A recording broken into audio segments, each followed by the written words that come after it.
In-flight emergency presentation.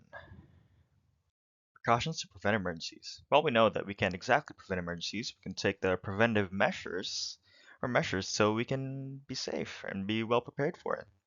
First and foremost, the I'm safe checklist, which includes illness, medication, stress, alcohol, no alcohol 8 hours before any flights, fatigue, emotion/eating.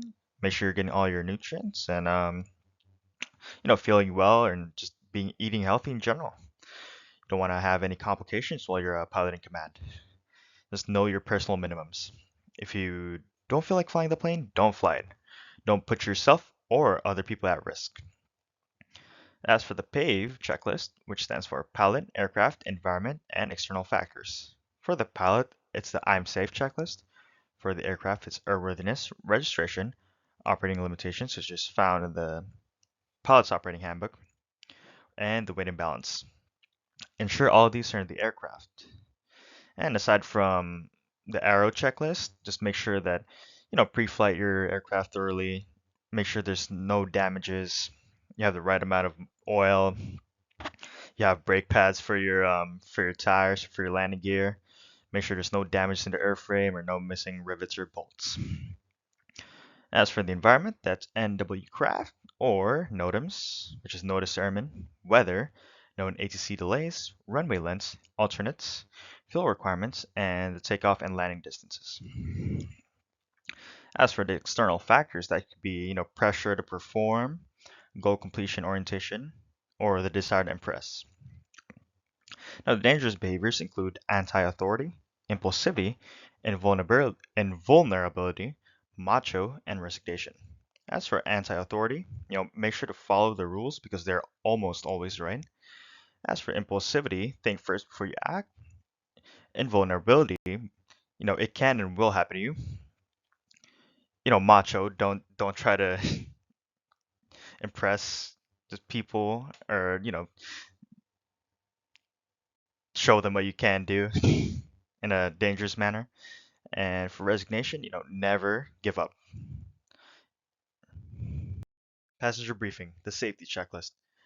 Seats and seatbelts. Make sure that they have their seatbelts fastened and their seats secured. Air vents in the event that they need air or they find it too hot. For the Cessna 172, it's located on the top left from the pilot seat. The fire extinguisher is located in between the front seats, the front pilot seats. Make sure it's the fire extinguisher is in green. The exits, doors or windows. Some aircraft have a latch on top of the fuselage. And no talking during critical phases of the flight, which includes taxi, takeoff, climb, descent, and landing. And you ask them if they have any questions. Emergency communication. The emergency frequency is 121.5. The transponder, set your transponder to squawk 7700 for emergency. Remember to first and foremost aviate before you do anything. It's always fly the plane first. So aviate, followed by navigate, and then communicate. In the event of an emergency where I am a student, I will practice positive exchange of controls with my instructor. I will say, you have controls, and he will say, I have controls, and I will acknowledge once more that he has the controls. In the event of an engine failure during takeoff roll, I will idle the throttle, apply the brakes, retract the flaps, cut off the mixture, turn off the magnetos, and turn off the master switch. In the event of an engine failure immediately after takeoff, where we have established a climb or rotated, if our airspeed is 65 knots, we'll leave flaps up. If it's below or at 60 knots, we will leave flaps down. And then I will cut off the mixture. I will turn off the fuel selector valve, turn off the magnetos, and use the flaps as required, and turn off the master switch. In the event of an engine failure during climb, if our airspeed is 70 knots, we'll leave flaps up. If our airspeed is 65 knots, we'll leave flaps down. I will cut off the mixture, cut off the fuel shut-off valve, cut off the magnetos, the ignition, set the flaps as required, turn off the master switch, unlatch the cabin door, and land straight ahead. When unlatching the cabin door, make sure you put something like a jacket or maybe a bag to prevent it from closing when you coming to land, you don't want to get trapped in the airplane. And if there are any obstacles straight ahead when you land, and you're unable to land straight ahead, you can land within 45 degrees side to side. The event of an engine failure in the air, make sure airspeed is 6 to 8 knots. That's the best rate of descent for the Cessna 172. Turn on the fuel shutoff valve, pull in, fuel selector valve to both, auxiliary fuel pump on, and set the mixture to rich. As for ignition, set to both, or start if propeller stopped. And when the engine does not start again, we have to ditch, or we have to land.